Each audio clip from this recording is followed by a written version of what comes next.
how to make your thin yarn into a thick chunky yarn. Let's get started. I'm using Pottercraft 8 ply 100% acrylic yarn for this. It's a thin yarn and I'm using the hook size of 8 mm. Hope this is visible.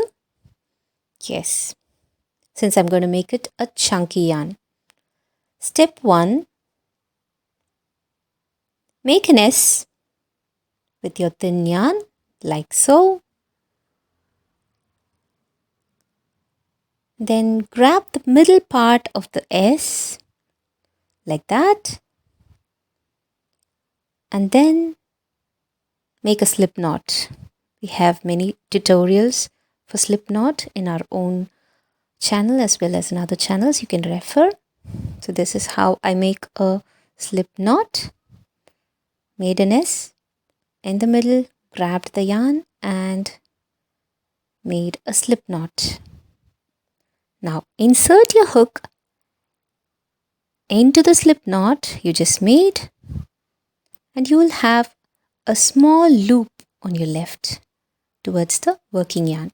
So insert your working yarn into that small loop and keep pulling it so that you have the length. Now you can start making chains like so, like you always do. And when you reach that small loop over there, again insert your working yarn into that small loop so that you get some more length. So as you keep doing your chains, repeat this process. That loop will not be shown in your chain because this is a chunky yarn.